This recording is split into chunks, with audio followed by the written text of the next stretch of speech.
네, 안녕하세요. 2022년 새롭게 시작된 수요 온라인 예배 두 번째 시간 함께해 주신 성도님들 반갑습니다. 저는 청년부를 담당하고 있는 나영철 전도사입니다.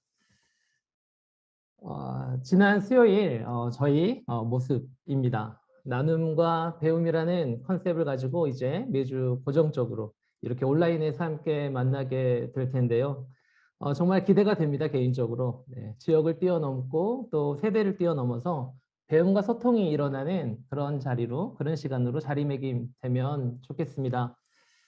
해외에 계신 강사도 부를 수 있다고 생각합니다. 네, 그리고 해외에 계신 우리 성도님들도 들어오실 수 있는 것 같고요. 그리고 또 뭐 김누리나 송인수 선생님 이런 분들 모셔서 교육을 주제로 자녀와 부모가 함께 할 수 있는 뭐 5주짜리 프로그램 이런 것들 기획해도 좋을 것 같고요.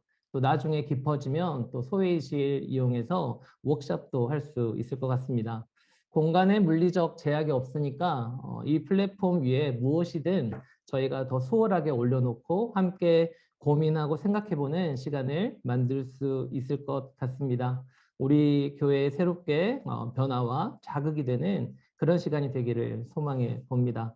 기대와 소망 가지고 함께 만들어가는 수요일 저녁이 되었으면 좋겠습니다.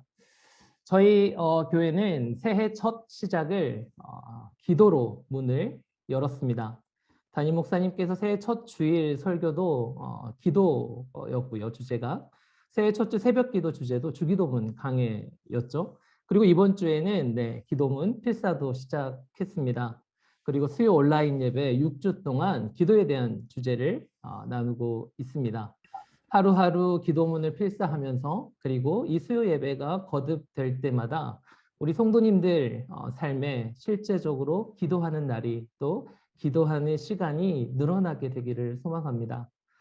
기도를 해야겠다는 또 기도가 필요하다는 동기부여가 이루어졌으면 좋겠고요. 그렇게 기도하는 가운데 더 바르고 온전한 기도가 무엇일지 함께 길을 찾아가는 그런 시간도 되었으면 좋겠습니다. 함께 기도로 더 깊어지는 올 한 해가 되기를 소망해 봅니다. 자, 오늘 주제로 넘어가기 전에 네, 제가 깜짝 퀴즈를 하나 내겠습니다. 네, 온라인에는 이런 걸 해야 재밌거든요. 네. 제가 맞히시는 분께는 사김의 기도라는 책을 네, 선물로 드리겠습니다. 굉장히 좋은 책이고요. 기도 입문서로서 굉장히 제 대학 때 한 세네 번 읽었던 것 같아요. 그리고 저희 담임 목사님도 추천해 주신 책입니다. 너무 좋은 책이거든요. 맞히신 분께 제가 이 책 한 권 선물로 드리도록 하겠습니다. 질문을 듣고요. 답을 채팅창에 적어주시면 됩니다. 자, 가장 먼저 답을 올리신 분께 드리겠습니다. 자, 문제 나갑니다. 자, 신약에 예수님에 대해서 기록한 4개의 복음서는 마태, 마가, 누가, 요한이죠. 네. 그러면 그 중에 기도하신 예수님에 대해서 가장 많이 언급한 복음서는 무엇일까요? 채팅창에 가장 먼저 적어주신 분께 이 책을 선물로 드리겠습니다. 네, 김경희 권사님. 와, 역시. 네, 맞아요. 네, 누가복음입니다. 와, 네, 한미경 집사님 안타깝습니다. 네, 한 발 늦으셨네요. 네. 김경희 권사님께 네, 제가 주일에 이 책을 전해드리도록 하겠습니다. 네, 축하드립니다. 감사합니다. 감사합니다. 네, 축하드립니다. 자, 이제 그럼 오늘 주제로 넘어가 보도록 하겠습니다. 자연스럽게. 제가 여러분과 함께 나눌 주제는 예수님의 기도입니다. 신구약을 통틀어서 예수님만큼 기도 잘하시는 분이 있을까요? 기도 끝판왕, 기도의 표본이신 예수님을 통해서 우리가 왜 기도를 해야 하는지, 어떻게 기도해야 되는지 함께 살펴보기 원합니다. 자, 먼저 그럼 기도하신 예수님이 우리에게 어떤 의미인지를 먼저 좀 생각해 보면 좋겠어요. 자, 예수님이 기도하셨다. 예수님이 기도하셨다? 여러분 어떻게 생각하세요? 예수님이 기도를 왜? 우리에게 기도하신 예수님은 너무 익숙한 장면이기 때문에 뭐 너무 당연하죠. 그런데 조금 다르게 생각해 보면 당연하지만은 않습니다. 예수님이 누구신가요? 하나님의 아들이시죠. 그분은 만물이 존재하기 전부터 하나님과 함께 하신 하나님이십니다. 어쩌면 예수님은 지구상에 존재한 인류 가운데 가장 기도가 필요 없으신 분일지도 모릅니다. 근데 그런 예수님이 기도하셨습니다. 정말 자주, 정말 열심히 기도하셨습니다. 그리고 기도에 대해서 가르치셨습니다. 우리는 예수님이 기도에 대해서 말씀하시는 장면을 성경에서 이렇게나 많이 볼 수 있습니다. 그리고 이 기록들을 통해서 우리는 기도 생활에 큰 유익을 얻게 되죠. 예수님은 왜 친히 기도하셨을까요? 저는 기도가 너무 어렵기 때문이라고 생각합니다. 그리고 기도가 너무 중요하기 때문이라고도 생각합니다. 성경에 예수님이 이렇게 기도에 대해서 많이 언급하신 이유, 기도가 얼마나 어려운지, 기도가 또 얼마나 중요한지에 대한 반증이라는 거죠. 예수님이 말씀 묵상 어떻게 하는지 말씀하시지 않았습니다. 찬양 어떻게 하는지, 예배 어떻게 드리는지에 대한 것보다 기도에 대해서 엄청 얘기하셨어요. 여러분 기도하십니까? 기도 잘 하시나요? 잘 하시나요? 저를 포함해서 누구도 네라고 쉽게 대답하기 어려운 질문입니다. 왜냐하면 기도는 어렵거든요. 우리가 소위 영성훈련이라고 하는 것들 있잖아요. 말씀 묵상, 성경 통독, 그리고 찬양, 예배, 그리고 기도 중에 저는 기도가 제일 어려운 것 같아요. 우선은 기도는요, 안 해도 티가 안 납니다. 내가 기도하는지 안 하는지 아무도 몰라요. 그리고 누가 감히 집사님 요즘 기도하십니까? 묻지 않죠. 철저히 개인의 의지에 맡겨져 있는 영역입니다. 소그룹 단위에서도 묵상 모임, 통독 모임은 쉬워도요. 기도 모임은 쉽지 않습니다. 네. 묵상이나 통독은 하면 성경에 대한 지식도 쌓이고 뭔가 성경책이나 묵상 노트의 흔적들도 눈에 보이잖아요. 그래서 성취감도 있죠. 기도는 흔적을 남기지 않는 아주 은밀한 행동입니다. 그래서 기도는 또 응답받기가 쉽지가 않아요. 그래서 기도해도 소용없다는 무용론에 쉽게 빠지기도 합니다. 실용적이고 또 성취 중심적이고 또 현실적일수록 기도는 괴로운 일이 됩니다. 기도하면 기도할 때 드는 무력감과도 마주해야 하고요. 기도해도 소용없던 과거의 부정적인 감정들과도 싸워야 합니다. 기도는 참 어려운 거죠. 그러나 기도는 중요합니다. 기도하는 사람과 그렇지 않은 사람의 차이는 삶의 중요한 순간에 결정적으로 드러나거든요. 내내 기도하지 않다가 급박한 일이 있어서 갑자기 부랴부랴 기도하려면 어때요? 하나님은 저 멀리 계신 것만 같고 칠흑 같은 어둠 속을 헤매이는 느낌이 듭니다. 오랜만에 하는 기도 참 쉽지 않죠. 그러고 보면 기도는 눈에 보이지 않을 뿐 기도 또한 쌓이는 겁니다. 기도는 아주 정직합니다. 오늘 하루 기도 안 한다고 또 기도한다고 바로 티는 안 나지만 그 기도가 쌓이고 그렇게 시간이 지나면 분명히 다릅니다. 오늘 하루가 아니라 조금 더 길게 보면 기도하는 사람은 삶을 대하는 태도와 방향이 다릅니다. 죄 많은 이 세상에서 기도 없이 제대로 된 삶의 방향과 목적을 일관되게 유지하는 건 그럴 수는 없거든요. 기도는 하늘과 땅을 연결해 준다는 점에서도 되게 중요하죠. 땅에 사는 내가 하늘에 거할 수 있게 해주고요. 내가 세상에서 보고 느끼고 경험하는 것이 유일하지 않다는 것을 기도는 경험하게 해줍니다. 기도는 땅에 살지만 하나님의 임재 가운데 살아가게 해주고요. 기도는 하나님의 뜻을 이 땅에서 구현할 수 있는 힘과 능력의 원천이 되기도 합니다. 이처럼 기도가 어렵기 때문에 또 기도가 중요하기 때문에 주님은 그토록 기도에 대해서 가르치시고 또 친히 기도하시며 기도의 본을 보이시지 않았을까요? 기도 어렵지. 그렇지만 너무 중요해. 기도하지 않으면 안 돼. 주님은 이렇게 말씀하시는 것 같습니다. 주님이 기도하시는 의미, 나도 기도했다. 하물며 너희일까 보냐. 주님은 그렇게 우리에게 말씀하고 계시는 것 같습니다.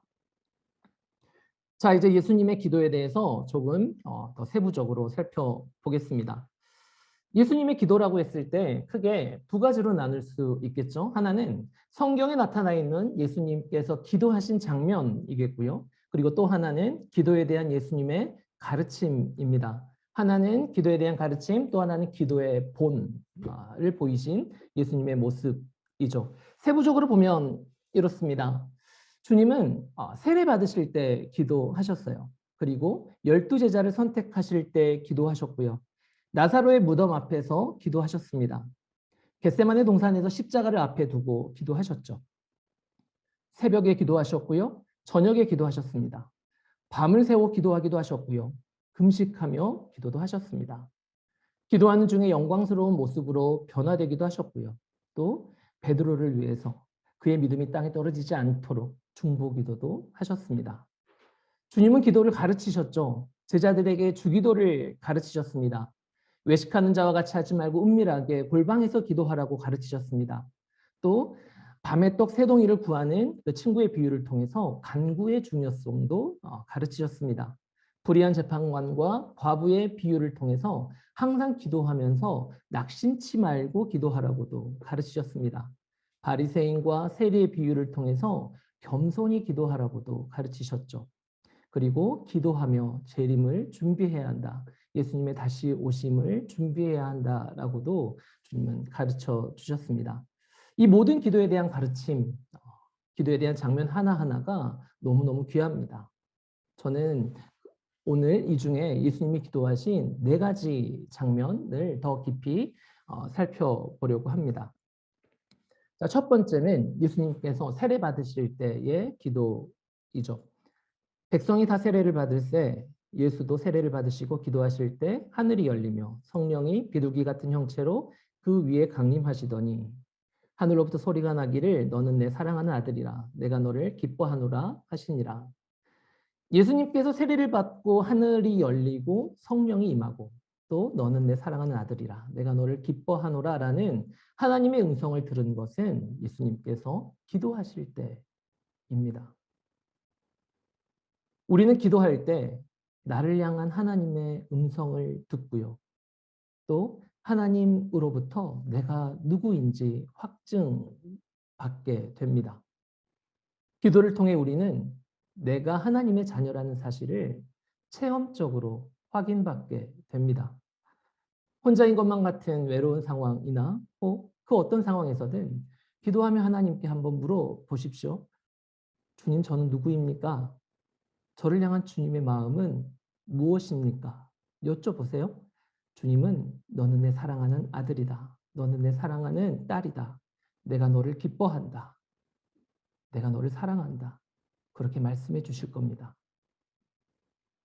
우리는 우리가 누구인지 잊어버립니다. 우리는 기도할 때 내가 누구인지 알 수 있습니다. 우리는 기도할 때 내가 누구인지 경험하고 체험할 수 있습니다. 예수님도요, 그러하셨습니다. 두 번째 장면은 누가복음 5장 16절에 예수님께 산적한 장소에서 자주 습관적으로 기도하신 장면입니다. 여기서 기도하다라는 단어는 원문의 미완료 시제거든요. 미완료 시제는 과거의 습관적이고 반복적인 행동을 표현할 때 사용합니다. 그러니까 예수님의 기도는 반복적이고 규칙성이 있는 기도였다는 설명이죠. 여러분, 기도는 양이 먼저일까요? 질이 먼저일까요? 기도는 양이 중요할까요? 질이 중요할까요? 네, 질이 중요하겠죠. 그럼 양이 먼저일까요? 질이 먼저일까요? 저는 양이 질을 결정한다고 생각합니다.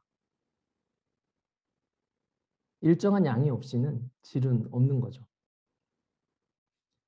자, 그리고 이 장면에서 또 하나 5장 16절에 예수님께서 습관적으로 이렇게 기도하신 장면은 15절에 수많은 무리가 예수님께 모여드는 상황이었습니다.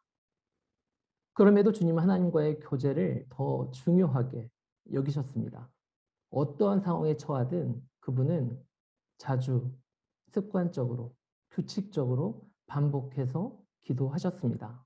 어떤 것보다 하나님과의 교제가 우선순위였습니다.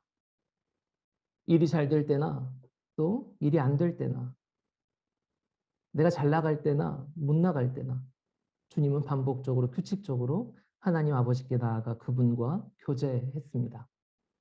예수님에게 기도는 절대가치였습니다. 여러분, 내가 기도하는 시간과 장소가 정해져 있어야 됩니다. 이 시간과 장소를 정하는 것부터가 기도의 시작이죠. 저는 집에서는 기도가 잘 안 되더라고요. 그래서 집 아닌 밖에 기도하는 장소를 정해 놓았습니다. 그리고 기도하러 집을 나설 때부터 기도하러 가는 내 발걸음부터 기도는 시작이더라고요.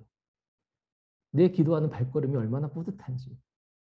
지금 내가 하나님께 기도하러 가는 이 시간이, 걸어가는 이 시간부터가 하나님과의 교제의 시작이더라고요. 아직 기도하는 시간과 장소를 정하지 못한 분들은 이번 기회에 하나님을 만나러 가는 시간을 정해보셨으면 좋겠습니다. 하나님을 만나러 가는 장소를 정해보셨으면 좋겠습니다. 좋을 때나 힘들 때나 그 시간을 지켜서 주님 앞에 나아가는 우리 성도님들 되셨으면 좋겠습니다. 아멘. 세 번째 장면은요. 12제자를 선택하기 전에 예수님께서 밤새 기도하신 장면입니다. 예수님은 중요한 일을 앞두고 긴 시간 기도하셨습니다. 예수님에게 12제자의 선택은 앞으로의 하나님의 구속사역 그리고 복음의 확장을 생각했을 때 너무너무 중요한 문제였습니다. 그리고 예수님의 구속사역을 생각했을 때도 이 12제자의 선택은 아주 중요했는데요. 예수님께서 이토록 긴 시간이 필요했던 것은 가룟 유다를, 예수님을 팔 가룟 유다를 제자로 선택해야 하는 문제 속에서 하나님 아버지와 깊이 긴 시간 고민하고 논의하지 않았을까 생각해 봅니다. 이 문제를 가지고 치열하게 씨름하셨을 것 같아요. 중요한 문제 앞에서 우리는 때로 긴 시간, 인내심을 가지고 하나님 앞에서 분투하며 치열하게 기도하는 것이 필요합니다. 나의 삶과 부르심, 생의 중요한 순간 앞에서, 중요한 선택 앞에서 장시간 하나님 앞에 머물며 주님의 뜻을 구하는 기도의 중요성을 우리는 주님을 통해 배우게 됩니다. 네 번째 장면은요, 겟세마네 동산에서 기도입니다. 제가 누가복음 22장 39절에서 44절을 읽겠습니다. 예수께서 나가사 습관을 따라 감람산에 가시매 제자들도 따라갔더니 그곳에 이르러 그들에게 이르시되 유혹에 빠지지 않게 기도하라 하시고 그들을 떠나 돌 던질 만큼 가서 무릎을 꿇고 기도하여 이르시되 아버지여 만일 아버지의 뜻이거든 이 잔을 내게서 옮기시옵소서. 그러나 내 원대로 맛이 없고 아버지의 원대로 되기를 원하나이다 하시니 천사가 하늘로부터 예수께 나타나 힘을 더하더라. 예수께서 힘쓰고 애써 더욱 간절히 기도하시니 땀이 땅에 떨어지는 핏방울같이 되더라. 겟세마네 기도는 예수님이 드린 기도의 절정이자 총체적인 모습을 보여주는 장면입니다. 그래서 저와 여러분이 기도할 때마다 이 겟세마네 기도를 우리는 떠올리고 되새기면서 기도해야 하는 되게 중요한 장면이죠. 예수님이 잡히시기 전에 겟세마네에서 기도하셨고요. 그 기도도 그저 습관을 따라 반복적으로 규칙적으로 매일 드렸던 기도 중에 나온 기도입니다.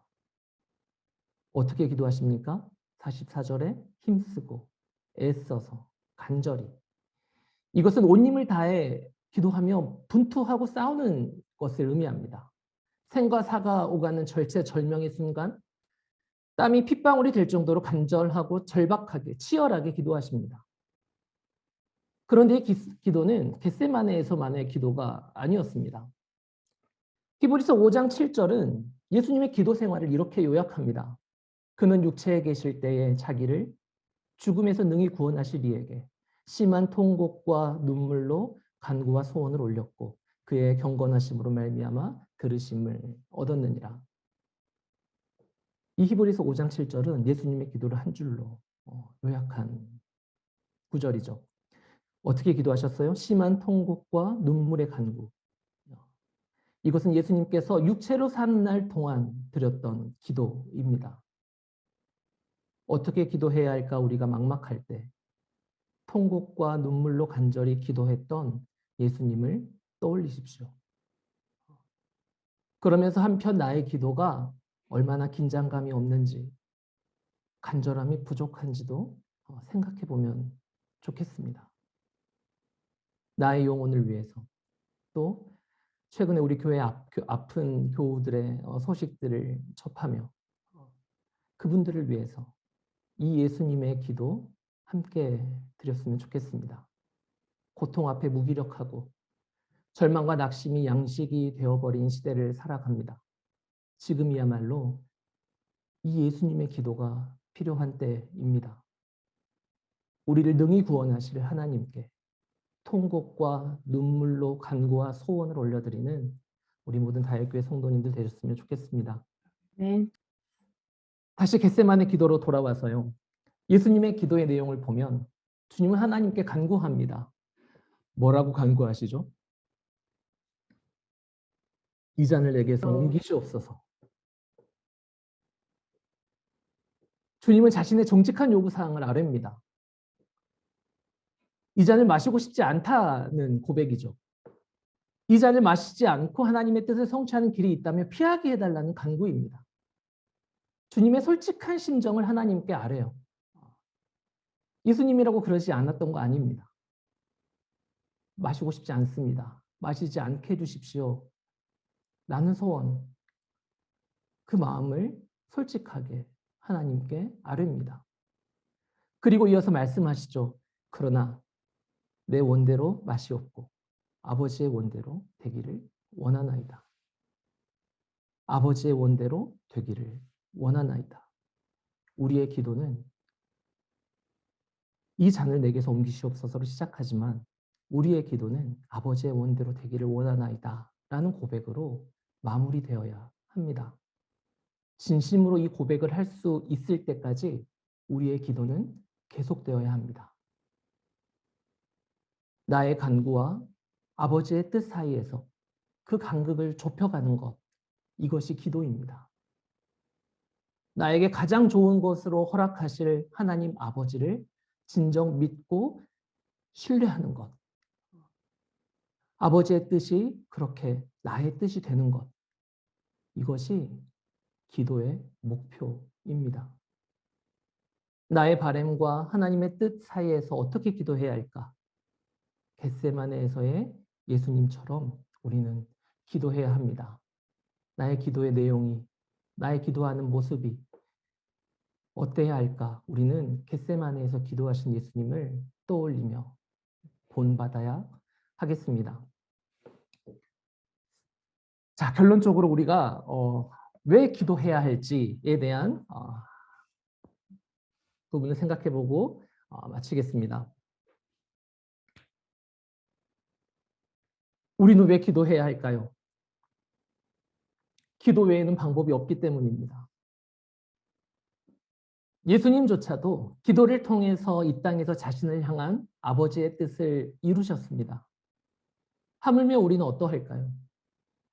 기도하지 않고 우리를 향한 하늘 아버지의 부르심을 우리는 감당할 수 없습니다. 기도, 이 기도야말로 우리로 하여금 주님을 따르는 참 제자로 살아갈 수 있게 해주는 비결입니다. 이것을 기도하시는 예수님에 대해서 특별히 더 강조한, 제가 퀴즈에도 냈죠. 기도하시는 예수님에 대해서 특별히 더 강조한 누가복음과 사도행전의 저자인 누가의 강조점이기도 합니다.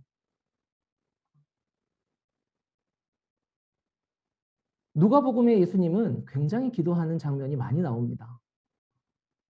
그리고 제자들에게 기도하라 격려하시는 3번의 장면들도 모두 누가복음에만 기록되어 있습니다. 그런데 누가복음에 나타난 제자들은 날마다 기도하시는 예수님의 모습을 보면서도 한사코 기도하지 않는 제자들의 모습으로 등장합니다.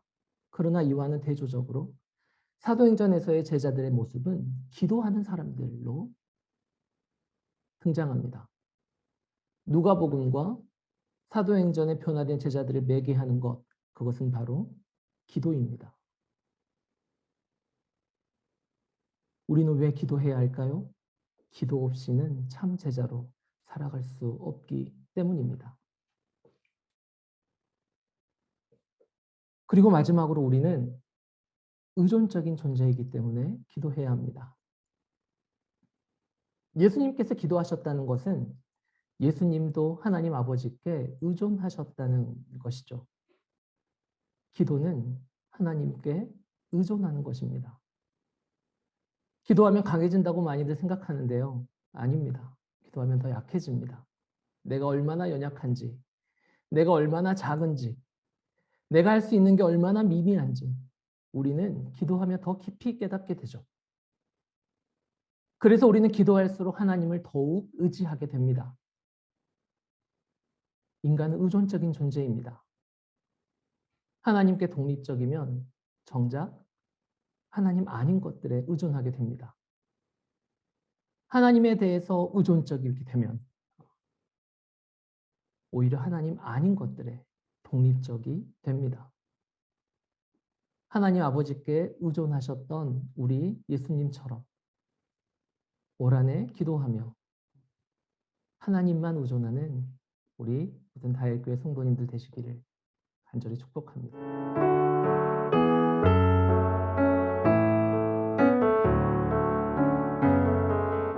샬롬 다육교회 성도님들 안녕하세요. 아동일부를 섬기고 있는 서은진 전도사입니다. 주기도문은 우리 일상 속에서 적용해 볼 말씀이 아주 많이 있습니다. 이와 마찬가지로 성경 말씀 속에는 우리 일상에서 적용해 볼 말씀들이 많이 있습니다. 다음 주 이 시간에는 기도와 말씀을 접목하여 우리가 일상생활 속에서 어떻게 적용해 나갈 수 있는지 알아보는 시간이 되면 좋겠습니다. 모든 다일교회 성도님들이 주님의 말씀과 기도로 주님과 동행하는 시간이 되기를 소망합니다. 아멘.